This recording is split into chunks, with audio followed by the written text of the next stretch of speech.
आज सकाळी उपमुख्यमंत्री अजित पवार यांचे बारामती येथे विमान कोसळले असून यात अजितदादांसह विमानातील 5 जणांचा दुर्दैवी मृत्यू झाला आहे.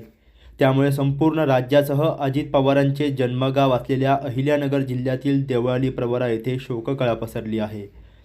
अजितदादांचा विमान दुर्घटनेत मृत्यू झाल्यानंतर दादांना श्रद्धांजली अर्पण करण्यासाठी नागरिकांनी आपली दुकाने व व्यवहार बंद ठेवले आहेत. कदम कुटुंबीय दादांचे मामा आहेत. 4 मामा आणि 3 मावश्या असा मोठा परिवार एकत्र असलेल्या एका वाड्यात दादांचा जन्म झाला होता.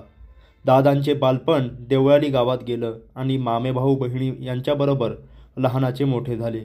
आज दादांच्या जाण्यानं सर्वांना मोठा धक्का बसला असून मामेभाऊ चंद्रशेखर कदम यांच्या अश्रूंचा बांध फुटला. ते दादांच्या लहानपणाच्या आठवणी सांगतानाही आपले अश्रू आवरू शकले नाही.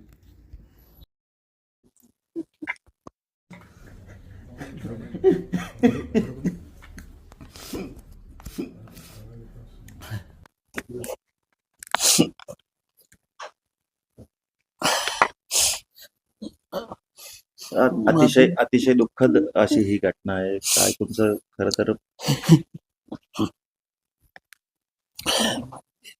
माननीय उपमुख्यमंत्री अजितदादा माझे मामे भाऊ, ते माझे आते भाऊ, मी त्यांचा मामे भाऊ. दादाचं माझं 11 वर्षाचं अंतर. पण ज्या खोलीत माझा जन्म झाला त्याच खोलीत त्यांचाही जन्म झाला.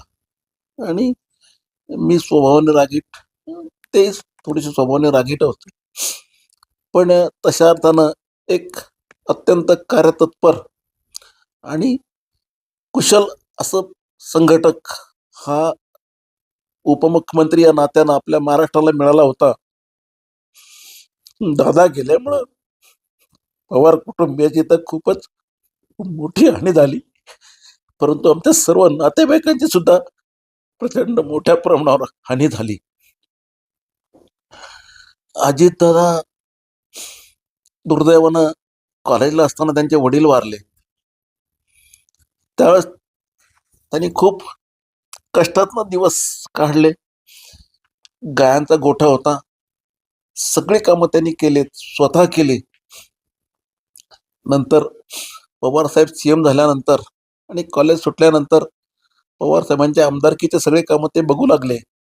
आणि ज्या वेळेस मी जायचो त्यावेळेस काही ना काही गोष्टी व्हायच्या. अनेक गोष्टी अशा मला आठवतात. मी सुरुवातीला ज्यावेळेस त्यांच्याकडे जायचो त्यावेळेस भाऊ मी आमच्याकडचे रस्ते मी सगळे हॉट मिक्सने केलेले आहेत. सगळे हॉट मिक्सने करायचं ठरवलेलं आहे. कारण हॉट मिक्सने जर केले तर त्याला लेवल येते.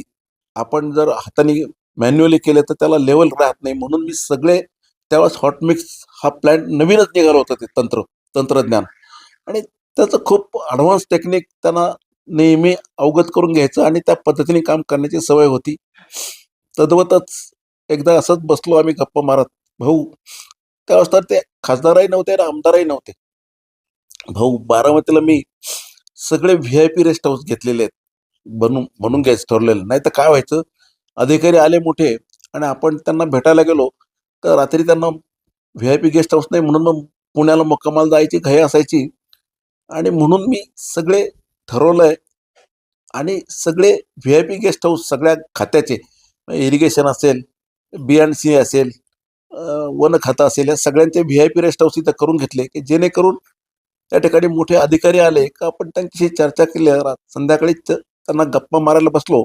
जेवण झाल्यानंतर निवांतपणे गप्पा मारल्या की मग पुढचे ॲडव्हान्स काय आहे चाललंय शासनामध्ये ते आपल्याला कळतं. आणि त्याप्रमाणे मग आपण आपल्या पुढच्या आपल्या या दृष्टीने, आपल्या गावच्या दृष्टीने, आपल्या तालुक्याच्या दृष्टीने, आपल्या बारामतीच्या दृष्टीने काय आपल्याला करता येईल त्या प्रमाणात आपल्याला योजना आखता येतात. आणि अत्यंत दूरदर्शी असा हा नेता होता. या निमित्तानं सांगितलंय, कार्यतत्पर आणि कार्यकुशल असं त्यांचं काम होतं.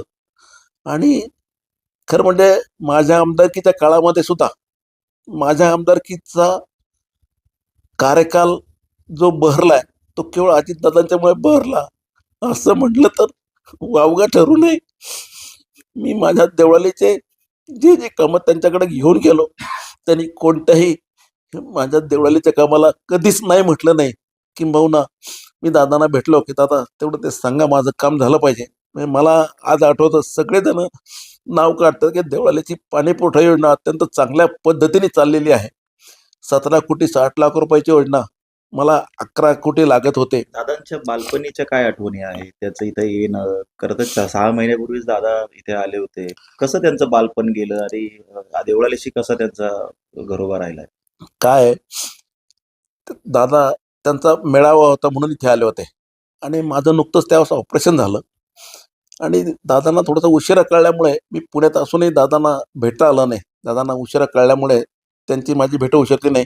तर बारामतीच्या आपल्या राहुरीला जो मेळावा घेतला त्यांनी, त्यात मेळाव्यात त्यांनी जाहीर केलं, की माझ्या मोठ्या भावाचं ऑपरेशन झालंय.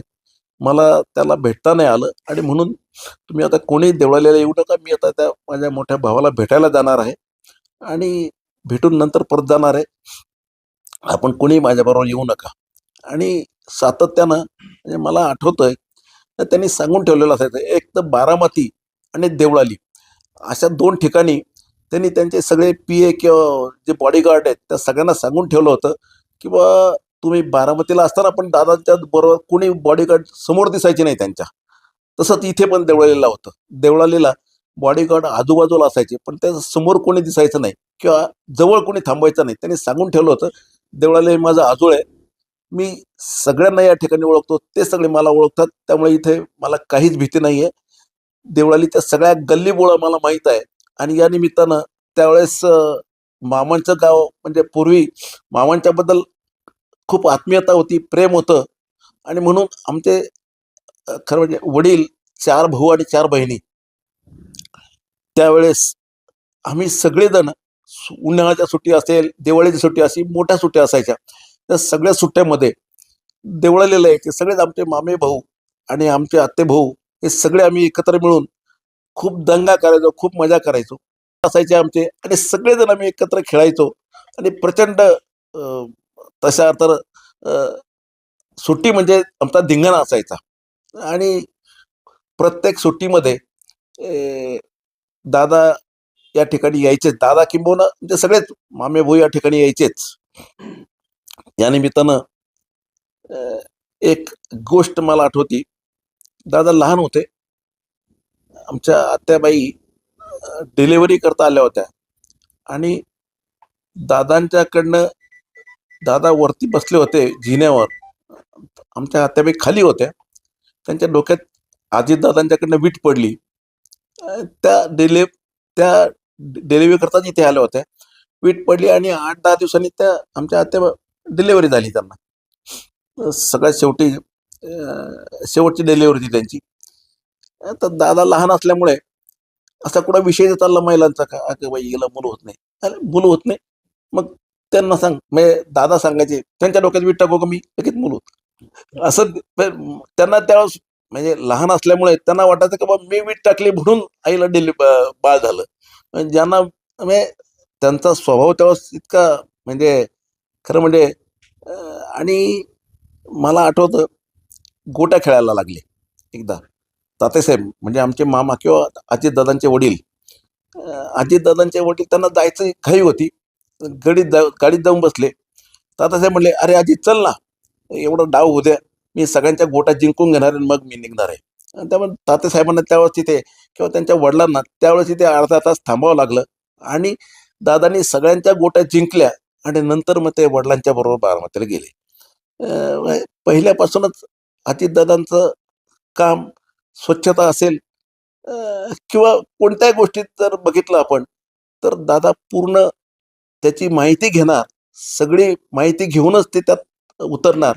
किंबहुना आपण मनावर घेतलेलं काम कसं योग्य आणि यथोचित पार पडेल, याचीच त्यांना काळजी असायची आणि त्याप्रमाणे ते सगळ्यांना तशा सूचना द्यायचे आणि म्हणून अजितदादांचा तशा अर्थानं आपल्या या महाराष्ट्रामध्ये एक वेगळा दबदबा होता. त्यांनी सांगितलेलं काम सगळे अधिकारी अत्यंत उत्कृष्टपणे करायचे आणि त्याचाच परिणाम म्हणून आपण बघतोय आज. अजितदादांचे इतकं धाडसी, कर्तृत्ववान तशा अर्थानं नेतृत्व नाही असं म्हटलं तर वावगं ठरू नये. दुर्दैवानं ते आज आपल्यातनं गेले. नातेवाईकांच्या वतीनं मी अत्यंत दुःखित अंतःकरणाने त्यांना श्रद्धांजली अर्पण करतो आणि परमेश्वरानं त्यांच्या जवळ त्यांना जागा द्यावी अशी नम्र विनंती तथा प्रार्थना परमेश्वर चरणी करतो.